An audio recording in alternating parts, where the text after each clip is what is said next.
प्यारे बच्चों सत श्री अकाल। तो सब का स्वागत करता हाँ अज की वीडियो में।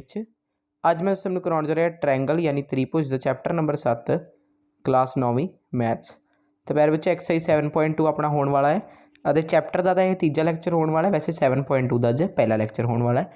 कोई भी प्यारे बच्चों पूरा का पूरा आप तो सबको समझावांगे, कोई भी डाउट नहीं रहेगा। तो कोशिश करांगे वध तो वध क्वेश्चन जिन्हें हो सकते हैं। वैसे तो पहले तो लैके चौथे तक अज का टारगेट है जो कि अज की वीडियो में आपने कंप्लीट करना है। बचे हुए प्रश्न अगली वीडियो चलांगे। पंजाबी तो इंग्लिश मीडियम दोनों में ही हैं। तो पंजाब बोर्ड प्यारे बच्चे PSEB के CBSE वाले भी देख सकते हैं जो पंजाबी में समझना चाहते हैं। तो पहले प्रश्न शुरू करते हैं। पहले इंग्लिश में पढ़ते हैं फिर पंजाबी में पढ़ांगे। In an isosceles triangle ABC with AB is equal to AC the bisectors of angle B and angle C intersect each other at O join A to O show that OB is equal to OC and AO bisects angle A। तो फिर बच्चों ये आपने करना है। एक बार इतने भी पढ़ दें। समदुभाजी त्रिभुज ABC विच AB AC के इक्वल है। एंगल B और एंगल C के समदुभाजक एक दूसरे को O ते कटते हैं। O और O नाल मिलाओ तो सिद्ध करो OB OC के इक्वल है और AO एंगल A को समदुभाजित करती है यानी करता है। तो चलो प्यारे बच्चों इस तरह ये अपना फिगर बनेगा। आइसोसेलेस ट्रायंगल है ABC। तो गिवन विच की लिखांगे। आइसोसेलेस का मतलब की होंदा है समदुभाजी यानी दो इसदियां साइडां बराबर होणगियां, दो इसदियां साइडां बराबर होणगे। AB AC दे इक्वल होवेगा लिख लिया। हुण एंगल B और एंगल C दे बाइसेक्टर, एंगल B और एंगल C दे बाइसेक्टर ए ने इन्हां दे बाइसेक्टर अद्धा अद्धा कट्टण वाले एंगल B नूं बाइसेक्टर का मतलब अद्धा अद्धा कट्टण वाले हुंदे ने। ये दोनों O दे उत्ते मिलदे ने। हुण देखो प्यारे बच्चों तो फस्ट आपने करना है OB ने सब तो पहले तो OC दे इक्वल प्रूव करना है। किवें करांगे देखो पहला तो आप लवांगे एंगल B और एंगल C ये दोनों इक्वल हो जाएंगे। क्यों इक्वल होणगे ये आप लिख लेने। ये इक्वल होणगे क्योंकि angles opposite to equal sides are equal. Angles opposite to equal sides are equal यानी वह कोण जो बराबर भुजावां दे सामने हुंदे हन, आमो सामने हुंदे हन, वह एक दूजे के बराबर हुंदे हन इक्वल। तो प्यारे बच्चे कारण होवेगा angles opposite to equal sides are equal, यही वाला आवेगा। क्यों आवेगा यह भी तो सबने दस दिता है। वैसे एक बार दोबारा दस देने हाँ कि जब साइडा बराबर होंदी ने, आह दोनों साइडा ने, इन्हां दे जो आमने सामने इस दे सामने किहड़ा है एंगल C है और AC दे सामने किहड़ा है एंगल B है, दोनों भी बराबर हो जाते हैं। हुण देखो जो वो दोनों बराबर होणगे उन्हां दा अद्धा भी बराबर होवेगा। मान लेने पैर में तुहाडे कोल एक पेंसिल है, पेंसिल दे दो पेंसिलां ने दोनों बराबर ने, इसनूं अद्धा कट दिता इसनूं अद्धा कट दिता, जो बचे ने वो भी तो बराबर होणगे ही प्यारे बच्चों। जो इन्ने इन्ने बचणगे वो भी तो बराबर टुकड़े होणगे ही। तो उस तरह प्यारे बच्चों की होवेगा कि half of B is equal to half of C, यही याद आएगा कि इसका अद्धा इसका अद्धा। तो तुसीं किहड़े एंगल ले लेने, एंगल B का अद्धा की रहेगा एंगल OBC यानी आह इत्थे जो एंगल आ रहा है किहड़ा प्यारे बच्चों आह वाला। उस तो बाद एंगल OCB यानी जो एंगल आ रहा है इत्थे। यह क्यों सी क्योंकि आह कटदा सी, ओह दिता होया सी प्यारे बच्चों कि बाइसैक्टर ने उसते यानी अद्धा अद्धा कटते हैं। पंजाबी वाले भी जो भी लिखे हुआ उत्थे समदुभाजित करते हैं। हाँ जी तो देखो हुण इसे दे कारण प्यारे बच्चों की हो जाएगा कि OB जो है वह OC दे इक्वल आ जाए। क्यों क्योंकि आह जो एंगल है, जो यह एंगल है इसके सामने वाली साइड OB है अते जो एंगल B है उसके सामने वाली साइड OC है। इस तरह प्यारे बच्चों सामने वाली साइड इक्वल होंदी ने वही वाला आ जाएगा। बस इस दे विच पुट्ठा लिख देना है कि भुजावां जो बराबर कोणां दे आमनो सामने हुंदियां हन वह एक दूजे के बराबर हुंदियां हन।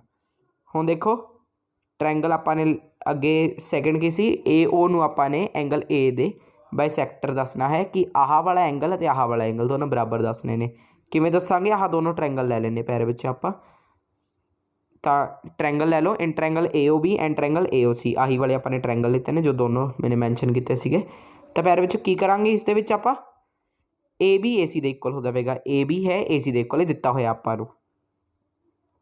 AO कॉमन आम है दोनों विच AO आ रहा है, ये रहा AO तो यह प्यारे बच्चे कॉमन है। तीजी चीज़ ओ बी ओ सी के इक्वल आपने प्रूव किया है, ओ बी जो है इत्थे ये ओ सी के इक्वल आपने प्रूव कर दिता सी। तो इस तरह प्यारे बच्चों की हो जाएगा कि ट्रायंगल्स हो जाएंगे कॉन्ग्रेंट किस रूल के नाल, एस एस एस के नाल। पंजाबी वाले भी लिख सकते हैं एस एस एस, बस आ कॉन्ग्रेंस कंडीशन रहने दो, चाहे बस एस एस एस लिख दो बहुत है। हुण इस दे नाल की पता चल जाएगा प्यारे बच्चों कि एंगल जो बी ए ओ है ਅਤੇ एंगल सी ए ओ है ये दोनों इक्वल हो जाएंगे, बस इन्ना कर दिता बहुत है। क्योंकि आपने यही दसना सी कि बाइसेक्ट कर देने यानी अद्ध कट देने यानी आह एंगल ते आह एंगल दोनों इक्वल ने। तो इस तरह पैर में दोनों एंगल इक्वल हो जाएंगे। अगे वाला चाहे लाइन रहन दो, पंजाबी वाले भी कुछ लिखने की लोड़ नहीं, लिख दो CPCT, पंजाबी वाले भी लिख दो उस बेसिस के उत्ते। आ जाओ दूजा प्रश्न हुण आपां करते हैं। ट्रायंगल ABC विच AD भुजा BC दा लंब समदुभाजक है।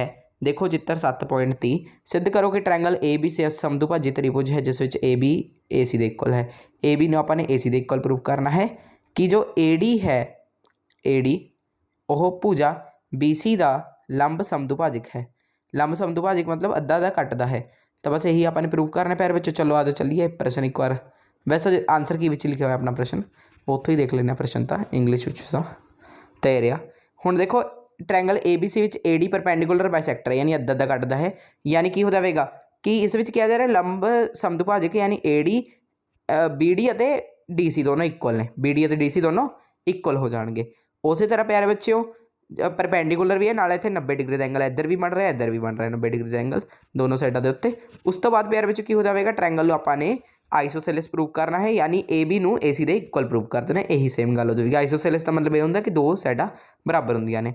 गिवन इत्थे लिखने की कोई लोड़ नहीं है ज़्यादा वैसे, या लिख लो कि यह दिता गया है कि AD परपेंडिकुलर बाइसेक्टर है यानी लंब समदुभाजक है BC का। पंजाबी वाले इस तरह लिख सकते हैं। टू प्रूव की करना आपने AB नूं AC दे इक्वल करना है। AB प्यारे बच्चे जो इत्थे है इसनों AC दे इक्वल प्रूव करना है। अगे चलते हाँ ट्रायंगल ADB, ट्रायंगल ADB ਅਤੇ ट्रायंगल ADC। ਹੁਣ ਇਸ ਦੇ ਉੱਤੇ ਆਪਾਂ ਚੱਲਦੇ ਹਾਂ। ਤਾਂ AD है जो वो AD ਦੇ इक्वल है। एंगल ADB, एंगल ADB ਇਹ वाला 90 डिग्री का ਅਤੇ एंगल ADC 90 डिग्री, ਇਹ दोनों प्यारे बच्चे इक्वल हो जाएंगे क्योंकि ये भी दिता हुआ। देखो ये दोनों AD तो कॉमन ही है ਅਤੇ ਇਹ वाला 90 डिग्री का एंगल आप सबनों पता है। तो प्यारे बच्चे इस नाल ही BC CD के इक्वल हो जाएगा। ये मैंने तो सबनों गल दस दी सी BC कह दिता सॉरी, इत्थे BD CD के इक्वल हो जाएगा। दोनों ये जो ने दोनों बराबर हो जाएंगे। ये आपने दिता हुआ क्योंकि परपेंडिकुलर बाइसेक्टर सी यानी लंब समदुभाजक सी। हुण देखो ये दोनों इक्वल हो गए, इस दे नाल ही प्यारे बच्चों ट्रायंगल हो जाएंगे कॉन्ग्रेंट SAS कॉन्ग्रेंसी रूल के नाल, SAS कॉन्ग्रेंसी रूल। हुण देखो जे ये हो गए प्यारे बच्चों CPCD देना बस प्रूव कर दो AB AC दे इक्वल है, लिख दो हो गया प्यारे बच्चों ये तो सब दा। चलो अगले प्रश्न ते हुण आपां चलदे हाँ। तीजा प्रश्न करते हाँ। तो ट्रायंगल ABC एक समदुभाजी त्रिभुज है तो जिस विच BE और CF समान भुजावां AC और AB के खिंचे गए शिखर लंब हैं। देखो चित्र यह जो दिता गया सिद्ध करो कि यह शिखर लंब समान हैं। तो प्यारे बच्चों चलो आ जाओ करवाने यह प्रश्न भी तो सबनों की कहा गया। सब तो पहले प्रश्न में देखते हैं। ट्रायंगल ABC एक आइसोसेलेस ट्रायंगल है जिस विच एल्टीट्यूड BE यह एक एल्टीट्यूड है, CF एल्टीट्यूड का मतलब क्या होंदा 90 डिग्री का एंगल बनाता है। जिवें कि देखो प्यारे बच्चों जे ध्यान दे नाल तुसीं देख सको इत्थे क्लीयर है फोटो पूरी, तो इत्थे 90 डिग्री का एंगल तो सबनों दिख रहा होगा इत्थे बनिया हुए दोनों, एक तो ए रहा और एक ए रहा, तो दोनों 90 डिग्री के एंगल प्यारे बच्चों तो सबनों दिख रहे होंगे। हुण आपां ने करना की है कि एल्टीट्यूड्स मतलब आ CF और BE दोनों इक्वल दिखाना है ਅਤੇ ਆਪਾਂ ਨੂੰ ਦਿੱਤਾ ਗਿਆ कि AB ਅਤੇ AC बराबर ने। चलो आ जाओ हुण आपां ਇਹ क्वेश्चन भी कर लेने हाँ। तो की करांगे पैर विच सब तो पहला तो देखो दिता गया है BE और CF एल्टीट्यूड ने AC AB दे इक्वल है। प्रूव करना है BE है CF दे इक्वल। तो देखो सब तो पहले तो आप ट्रायंगल AEB कित्थे पैर विच AEB ਅਤੇ ट्रायंगल AFC जो भी इसके नाल ही है इस दे विच ही है। हुण देखो दोनों इक्वल ने, दोनों कॉन्ग्रेंट ने, यह आप प्रूव करते हैं। एंगल ए दोनों दे बराबर ने दोनों विच एंगल आ रहा, कॉमन आर्म है प्यारे बच्चों, कॉमन आर्म रहन दो, बस तुसी कॉमन लिख दो। की लिखोगे? कॉमन दोनों विच है, या इस तरह लिख सकते हो सांझा, यह लिख सकते हो। अगे है angle a e b is equal to angle a f c, angle a e b यानी प्यारे बच्चों हुण देखो जो 90 डिग्री का एंगल इत्थे बनया है तो इधर भी तो बनेगा, इत्थे बनया है तो इत्थे भी तो बनेगा, तो उस तरह प्यारे बच्चों की हो जाएगा, ये तुहाडे 90 डिग्री के ये दोनों एंगल भी हो जाएंगे, एंगल ए ई बी ये वाला एंगल और एंगल ए एफ सी दोनों 90 डिग्री के ने। की लिख देवांगे? 90 डिग्री के दोनों, ये लिख सकते हैं।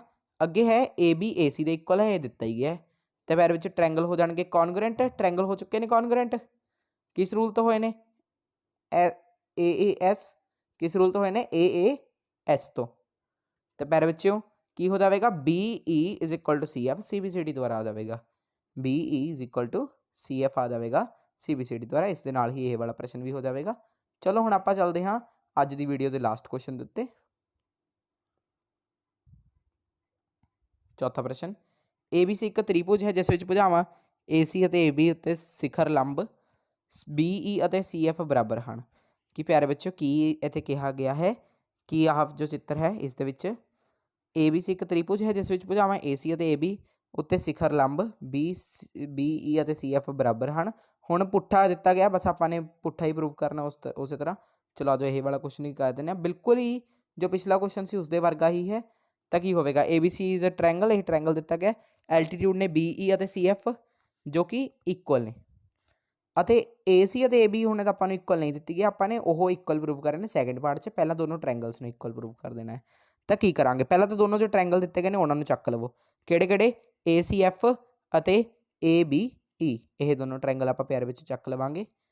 तो एंगल ए दे इक्वल आ जाएगा कॉमन, यह दस दिता सी पहला भी सी, यह सेम चीज़। उस तो बाद हुण देखो दोनों ट्रैंगलों में बी ई और सी एफ बराबर ने, आपां नूं दिता होया है, यह भी तो सब ने लिख लेना है, b E is equal to C f. अरे तीजा जो लिखना है वो की लिखोगे कि angle a e b is equal to 90 degree, angle a f c is equal to 90 degree, ये दोनों भी प्यारे बच्चे 90 डिग्री वाले ने, मतलब कि दोनों बराबर ही ने प्यारे बच्चे, जो 90 डिग्री के होंगे दोनों एंगल बराबर होंगे। तो इस तरह ट्रैंगल की हो जाएंगे कॉन्ग्रेंट, किस रूल नाल? A s c B C d के नाल ए बी ए सी दे बराबर आ जाएगा, सी बी सी डी के प्यारे बच्चे की होगा? ए बी ए सी दे बराबर। बस जो पिछला प्रश्न से उसका बिल्कुल पुट्ठा जाइए है, जो नहीं समझ आया कोई क्वेश्चन पीछे जाके एक बार तो देख लो, नहीं तो कॉमेंट सैक्शन में दस सकते हो। तो प्यारे बच्चे अगले प्रश्न करांगे अगले लैक्चर में। अज की वीडियो पूरी देखने के लिए धन्यवाद, सबसक्राइब कर दो साडे चैनल नूं। Bye bye.